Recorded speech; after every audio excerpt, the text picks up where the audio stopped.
Ross Dellinger from Yahoo reported this morning.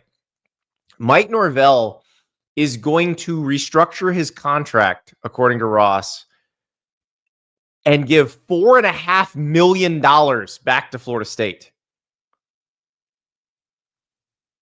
of his $10 million salary. So, like, this just happened, right? So we're trying to this just and this digest. Is not over a course of years. This is this year. So we're not trying to we're still trying to digest this. Sorry, we haven't podcasted since Thursday, so my mouth is you're a little rusty. Yeah, I need to get back into the flow of things here. Does this feel Harbaugh-y to you?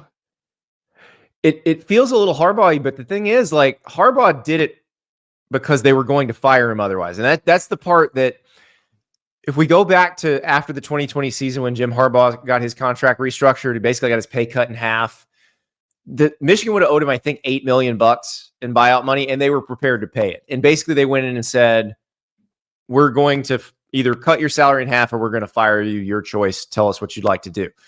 This is not that, because Florida State has no leverage in this situation.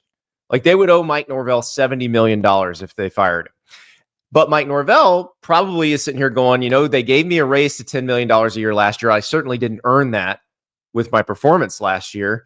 So perhaps I can help because I'm financially taken care of here. So let's give it, because remember, revenue sharing is coming. So that $4.5 million probably goes straight to football player money, which we don't know exactly how much Florida State will contribute in its rev share. We do know how much North Carolina will, because we saw it in the Bill Belichick contract that North Carolina is going to contribute $13 million toward football player salaries, essentially. So Florida State, we can assume, is going to be near that or maybe above it. Here's the thing that we need to explain, though. So this is the thing, right? We are talking about and theorizing about the future of coaches' salaries just in general in this new world, right, Andy? Like, if you are doing revenue share with a program, rather allocate more money to the head coach's salary or to the salary pool of the players. I don't know if we're allowed to say salary pool, but whatever, the money pool. We don't work for the schools or the NCAA. I don't give a crap what they think. It is the salary pool. What do we call that? The salary pool? Okay. I'm calling it the salary pool because that's what it is. I love that. Well, we don't have to say what it's not. It just, let's call it what it is. But is this $4.5 million extra that Florida State's going to have, or are they just going to allocate it from a different spot? Like, that's the thing. It's like there's a certain cap here of how much is there. It's not just like every coach in America can give a piece of their salary back and then they have more money to spend. It just he may be saving people's jobs in the athletic department by doing this. Okay, because that money's got to come from somewhere. But people have to understand that a coach doesn't have the power to create additional funds, right? Like, maybe in the future, if a program decides not to max out what they contribute to that salary pool, a coach could say, hey, take some out of my salary and put more into the salary pool. And I think they will. But once you get to a certain point, it's not like an unlimited amount of untapped money that the coach can just say, here's my entire salary, go buy me players. Like, that's not how it works. Correct. So, yeah, because Sailor Joe in the chat asked to explain revenue sharing. And so basically the revenue sharing that they're planning to do, which, again, the House versus the NCAA settlement has to be approved by the court still. We think it's going to be. It's been preliminarily approved. So it's capped according to the schools, which were the conferences were part of the settlement. So it's capped at 20% of the average power conference school's athletic department revenue per year. So right now, this year, it's $22.5 million. The way it's written, $2.5 million of that has to be used toward new scholarships because they changed the roster caps and all that and how many scholarships are available. So essentially, you can fund up to $20 million that will go toward player salaries. Best daily fantasy game in America. Download the app. Use the code Staples. Play $5. Get $50 instantly. They've already started to populate the board for this weekend's college football playoff games. I'm looking at the rushing yard board for the Ohio State-Tennessee game. Will Howard, 10.5, more or less. We've fallen into that particular bear trap before, Ari. Because Will Howard does not usually wind up running for a bunch. Nico's is 19.5. That's a tricky one, too, because Nico's one of those guys that can get that all in one play and then you just sort of count back sacks to see if you end up with the more than. So that's a tricky square as well. Dylan Sampson, though, I think this may be the key to the game here. 93.5 rushing yards, more or less. When you're playing PrizePicks, you pick a square.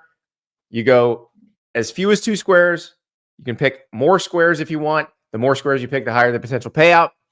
That Dylan Sampson, 93.5 rushing yards. Whoo, boy, if he goes more than that, I think we may be talking about a Tennessee victory in this game.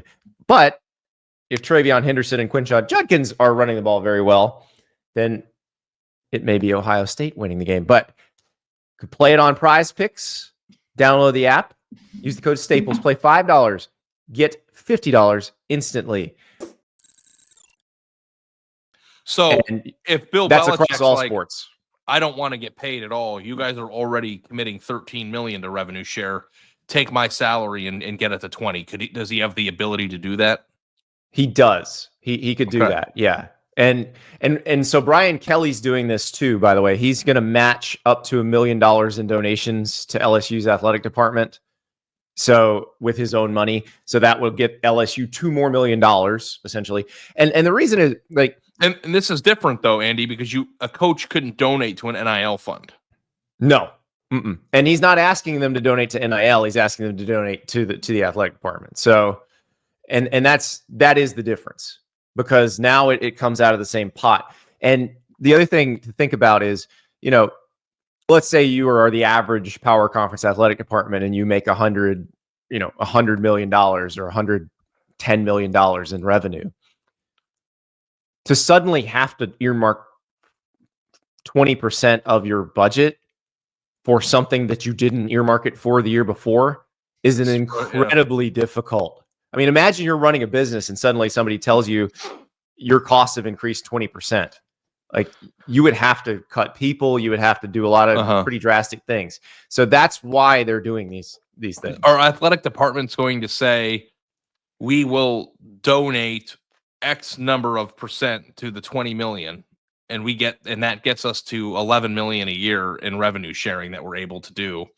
But here is a person, or here's a place that you can donate, and we will give 100% of your donations to that pot. So we're going to do, so it's kind of like a telethon almost. Like, yeah, you can earmark your donation if you're a donor to a department. Like, you can say, I want this to go toward a softball stadium, or I want this to go toward player revenue share for football. Like, you can do it. They don't have to accept that, but you also don't have to give it if they don't follow your wishes.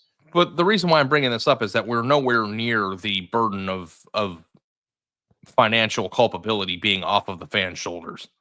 Like, there's still going to be a fan element to this in terms of where you're donating matters. And but now they can use money from the TV contract. They can use money from their ticket sales.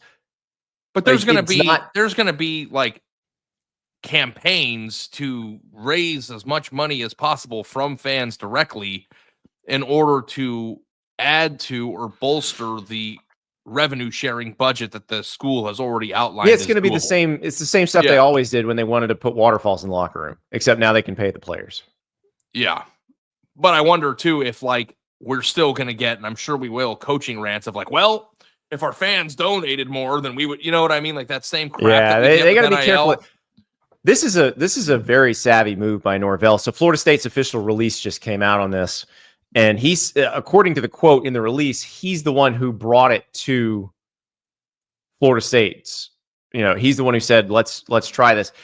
And I think it's pretty smart, because obviously that fan base was really mad at him because they sucked this year. And he had just gotten this massive raise and this ironclad contract that they couldn't get out of.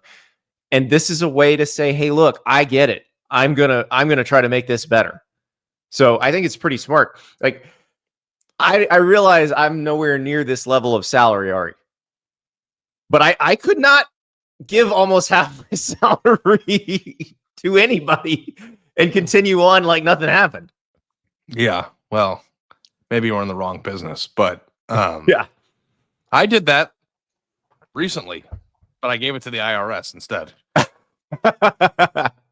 So that is to stay out of jail, though. That's different. Yeah, that was we got a love letter in the mail about taxes from 2 years ago that we didn't pay on accident or something, and it was just the worst week of my life. But here we are. We're alive. We're well. We didn't have to. We had to sell a few cards, but we're back in business. So anyway, yeah. I mean, I get it. I get why you would do that, especially if you're making an abundance. The amount of money that he was making, and like it'd be weird, like if On3 came to you and was like, "Hey, we're gonna give you this ironclad deal. We're gonna go all in on you. You're our guy," and then like the show just had 100 views like the next year. Like you would feel like ass. I would feel awful. So, I would feel like I'd feel like I was stealing. So I understand where he's coming from on this. And look, let's be real here. He's being well taken care of still. He's got plenty of money.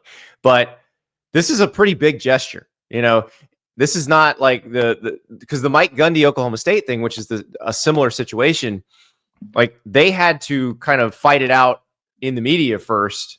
Like it's a standoff. This was not that. This was, we just, dropped this in our lap Monday morning, and here we are talking about it. So we'll see. I mean, we'll see if that helps Florida State in terms of the kind of players they get and what the results are. Obviously, they've revamped their coaching staff. So that was but a very interesting move, and one that I don't think will be the last. I think we're seeing a correction here. Coaches' salaries are going to go down as player salaries go up because good players just as important as good coaches, and in some cases more important.